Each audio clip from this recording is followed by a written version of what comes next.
programme d'évaluation et progression des apprentissages, enseignement secondaire. En premier lieu, la progression des apprentissages, qui est un élément prescriptif. La progression des apprentissages au secondaire constitue un complément à chaque programme disciplinaire en apportant des précisions sur les connaissances que les élèves doivent acquérir et être capables d'utiliser à chaque année du secondaire. Il s'agit d'un outil qui est mis à la disposition des enseignantes et des enseignants pour les aider à planifier leur enseignement et les apprentissages que feront leurs élèves. Place des connaissances dans l'apprentissage. Connaissances et compétences sont appelées à se renforcer mutuellement. D'un côté, les connaissances se consolident à travers leur utilisation. De l'autre, l'exercice des compétences entraîne l'acquisition de nouvelles connaissances.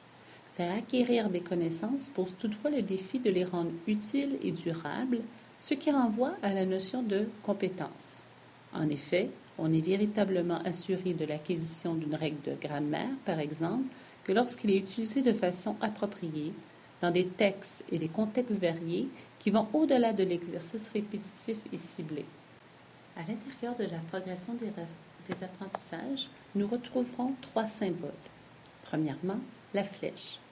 La flèche indique que l'enseignement doit être planifié de manière à ce que l'élève entreprenne l'apprentissage de cette connaissance au cours de l'année scolaire et le poursuive ou le termine l'année suivante en bénéficiant toujours de l'intervention systématique de la part de l'enseignante ou de l'enseignant.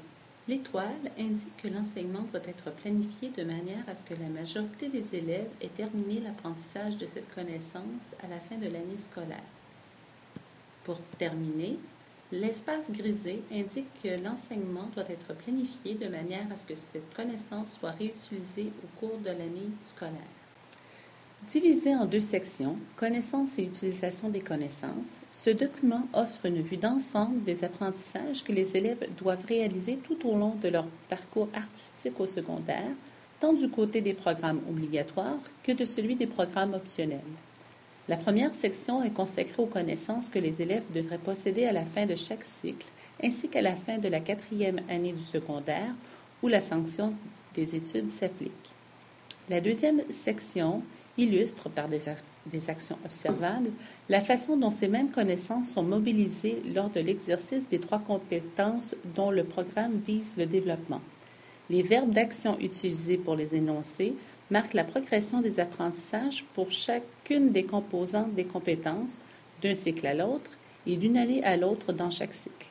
On trouvera en outre un rappel des acquis du primaire sur lesquels s'appuient les apprentissages à réaliser au secondaire. 3 symboles seront utilisés afin de préciser le contenu pour chaque programme. Le cercle rouge pour le programme obligatoire, le carré bleu pour le programme optionnel et le triangle pour le programme art et multimédia. Voici un exemple tiré de la progression des apprentissages.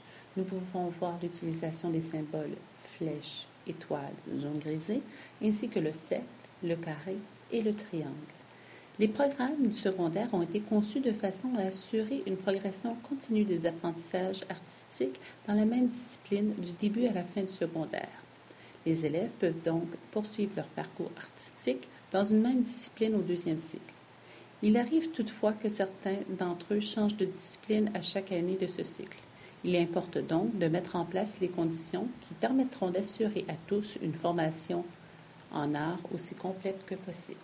Deuxième outil prescriptif, les cadres d'évaluation. Finalité des cadres d'évaluation. Fournir des précisions quant à ce sur quoi porte l'évaluation, mais sans indiquer comment évaluer. S'assurer que l'évaluation se fasse en conformité avec le programme de formation de l'École québécoise. S'assurer de la réduction du nombre de résultats à consigner et à communiquer.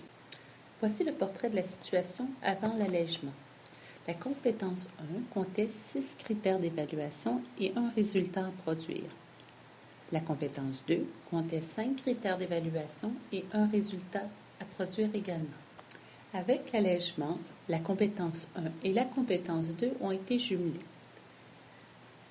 Ces 2 compétences se composent de 6 critères. Un critère d'évaluation sur la maîtrise des connaissances, 4 critères d'évaluation sur la mobilisation des connaissances et un critère de rétroaction qui ne doit pas être considéré dans le résultat. Un seul résultat sera à produire. Avant l'allègement, la compétence 3, appréciée, comptait 4 critères d'évaluation et un résultat à produire. Avec l'allègement, le critère 3, apprécié, compte 2 critères, un critère d'évaluation sur la maîtrise des connaissances et un critère sur la mobilisation des connaissances et un résultat à produire. Nous aurons donc un résultat à produire pour la compétence 1 et 2 jumelée et un résultat pour la compétence 3. Il est à noter qu'au bulletin, nous verrons uniquement un seul résultat, soit le résultat disciplinaire. Place des connaissances dans l'évaluation. Les connaissances sont au cœur des apprentissages. C'est un moyen de réfléchir et de comprendre le monde. Elles doivent être acquises, comprises, appliquées et mobilisées. L'évaluation doit avoir lieu tout au long des apprentissages. Pour chaque discipline, le cadre d'évaluation définit les critères sur lesquels les résultats des élèves doivent s'appuyer. Ces critères d'évaluation découlent de ceux du programme de formation. Le cadre d'évaluation indique les pondérations permettant de constituer les résultats disciplinaires transmis à l'intérieur des bulletins. Il est conçu de façon à établir des liens directs, le cas échéant, entre les documents de la progression des apprentissages qui fournissent des précisions sur les connaissances propres à chaque discipline du programme de formation. Rôle de l'enseignant. Choisir les instruments d'évaluation.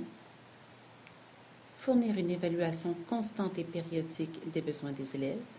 Mesurer et évaluer. Choisir les moyens pour évaluer les apprentissages. Voici les cadres d'évaluation. Nous voyons en haut les compétences jumelées et le pourcentage qu'elles représentent. Plus bas, nous voyons les critères d'évaluation.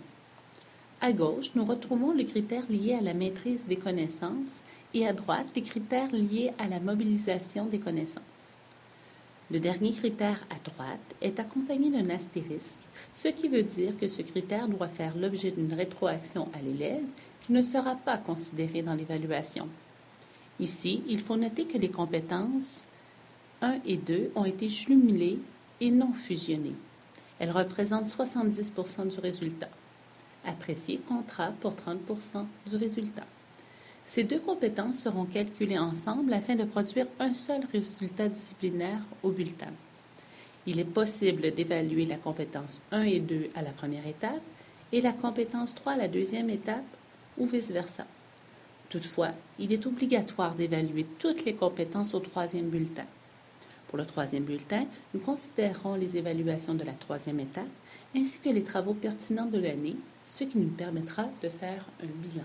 En annexe des cadres d'évaluation, nous retrouverons les éléments favorisant la compréhension de chacun des critères pour la compétence 1 et la compétence 2 jumelées. La compétence 3, appréciée, comptera pour 30% du résultat disciplinaire. La compétence 3 comporte 2 critères d'évaluation, une sur la maîtrise des connaissances et l'autre sur la mobilisation des connaissances. Il est important de remarquer l'utilisation de la double flèche, autant pour la compétence 1 et 2 que pour la 3. Cette flèche indique que l'évaluation des apprentissages s'effectue dans un processus d'aller-retour entre l'acquisition des connaissances propres à une discipline et à la compréhension, l'application ainsi que la mobilisation de celle-ci. Pour s'assurer de la maîtrise des connaissances, l'enseignant doit évaluer tout au long des apprentissages. En annexe des cadres d'évaluation, nous retrouverons les éléments favorisant la compréhension du critère pour la compétence 3. Pour terminer, en utilisant la progression des apprentissages et les cadres d'évaluation, nous pourrions faire un lien entre la section connaissances de la progression avec le critère de la maîtrise des connaissances et les autres critères pourraient être liés à l'utilisation des connaissances. Mais quelle est la place des connaissances? Quel pourcentage représente l'évaluation des connaissances? Ce sera à vous de décider. Toutefois, il est bien de remarquer que le critère concernant la maîtrise de connaissances représente qu'un critère sur 5. Il faut aussi noter que le moment et la nature des évaluations seront résumés dans les normes et modalités.